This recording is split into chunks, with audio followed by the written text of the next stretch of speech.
Assalamu alaikum, dear viewers. I hope you're happy. In today's session, I teach you past perfect tense. लेकिन as usual, सबसे पहले हम इसके usage पर बात करेंगे कि इस टेंस को हमने कब यूज करना है या किस मौका पर हमने इस टेंस में बात करनी है। तो इसका इस्तेमाल है to talk about in action, ऐसे काम के बारे में जब हम बात करते हैं दैट हैपेंड, जो वाकया हुआ हो बिफोर अनदर एक्शन, किसी दूसरे काम से पहले, इन द पास्ट, माजी में। मतलब माजी में दो काम वाकया हुए हैं और जो काम पहले नंबर पर वाकया हुआ हो तो उसके लिए हम पास्ट परफेक्ट टेंस यूज करेंगे, और जो काम फिर उसके बाद दूसरे नंबर पर वाकया हुआ हो तो उसके लिए हम पास्ट इंडेफिनिट टेंस यूज करेंगे। तो एग्जांपल की तरफ आते हैं। By the time the doctor arrived, मतलब डॉक्टर के पहुंचने से पहले पहले, इससे पहले क्या वाकया हुआ था? द पेशेंट हैड डाइड, मरीज मर चुका था। तो अब ये दोनों काम जो है पास में वाकया हुए हैं। एक काम ये है by the time the doctor arrived, और दूसरा काम है द पेशेंट हैड डाइड, मरीज मर चुका था। मतलब डॉक्टर के पहुंचने से पहले पहले मरीज मर चुका था। तो पहले नंबर पर मरीज मर चुका था, ये काम पहले नंबर पर हुआ था, और मरीज के मरने के बाद जो है डॉक्टर थोड़ी देर बाद पहुंचा। तो जो काम बाद में हुआ हो इसके लिए हम पास्ट इंडेफिनिट यूज करेंगे, और जो काम पहले नंबर पर हुआ हो तो इसके लिए हम पास्ट परफेक्ट टेंस यूज करेंगे। और एक बात आप लोग पंक्चुएशन के लिहाज से याद रखें कि यहाँ पर मैंने कॉमा यूज किया है।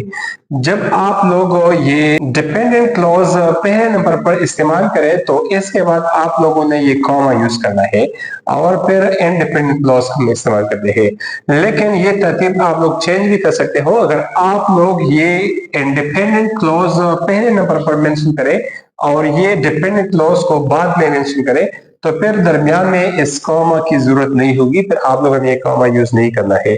और इस सेंटेंस को हम इस तरह भी कह सकते हैं कि the patient had died by the time the doctor arrived, लेकिन इसके दरमियान ये कॉमा नहीं होगा।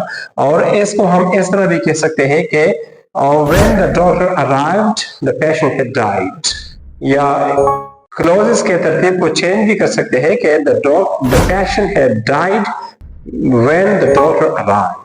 तो इसके बाद बढ़ते हैं इस टेंस के स्ट्रक्चर्स की तरफ कि हमने पास्ट परफेक्ट टेंस के सेंटेंसेस किस तरह बनानी है। तो सबसे पहले हम डिस्कस करते हैं पॉजिटिव स्ट्रक्चर को, जिसकी मदद से हम सिंपल मतलब सादा जुमले बनाते हैं जिसमें न निगेशन हो न क्वेश्चन हो। तो पॉजिटिव सेंटेंस जो है ये हमेशा सब्जेक्ट से स्टार्ट होती है। तो इसके स्ट्रक्चर में सबसे पहले सब्जेक्ट होगा, और इसके बाद इस टेंस की ऑक्सिलरी है हैड। और मैंने आप लोग को इससे पहले भी बताया था कि परफेक्ट जितने भी टेंसेस हैं मतलब सिंपल परफेक्ट, तो इसमें वर्ब का सिर्फ थर्ड फॉर्म यूज होगा, और इसके बाद है ऑब्जेक्ट। तो पॉजिटिव स्ट्रक्चर के मुताबिक सेंटेंस है she had needed the dough, वो आटा गूंद चुकी थी, या इसकी ट्रांसलेशन हम इस तरह भी कर सकते हैं कि उसने आटा गूंदी थी। तो इस टेंस का उर्दू में पहचान जो है वो दो तरह का है, या तो इसके एंड में चुकाता, चुकी थी, चुके थे, एंडिंग इस तरह होगा, या उर्दू में इसका एंडिंग जो है इस तरह होगा अलीफ था, या छुटी थी, या बड़ी थे। ये दोनों एंडिंग इसके हो सकते हैं।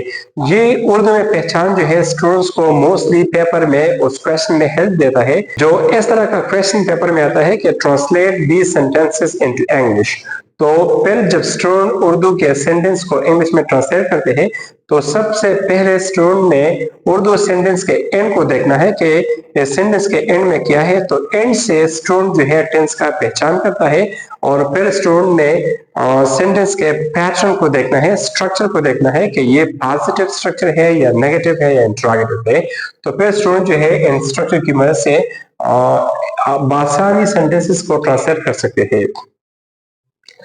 तो इसके बाद नेगेटिव स्ट्रक्चर है। नेगेटिव और पॉजिटिव स्ट्रक्चर दोनों में आप लोग कंपैरिजन करें तो इसमें चेंज जो है सिर्फ नौ की है, बाकी वही सेंटेंसेस है। She had needed the dough, she had not kneaded the dough। तो इसमें सिर्फ नॉट का इजाफा हुआ है, मतलब वो आटा नहीं गूंद चुकी थी या उसने आटा नहीं गूंदी थी। इसके बाद इंटरोगेटिव स्ट्रक्चर है, तो एक बार फिर हम पॉजिटिव और इंटरोगेटिव का कंपैरिजन करेंगे। तो पॉजिटिव में हेड जो है ये सब्जेक्ट के बाद हमने मेंशन किया है, लेकिन इंटरोगेटिव में हम ये यहाँ से उठा के सब्जेक्ट से पहले लगाएंगे। जिस तरह इस इंटरोगेटिव सेंटेंस में मैंने हेड को शी से पहले यूज किया है, तो इंटरोगेटिव सेंटेंस होगा had she kneaded the dough। और चूंकि ये क्वेश्चन है तो इनमें क्वेश्चन मार्क भी हम लगाएंगे। क्या वो आटा गूंद चुकी थी?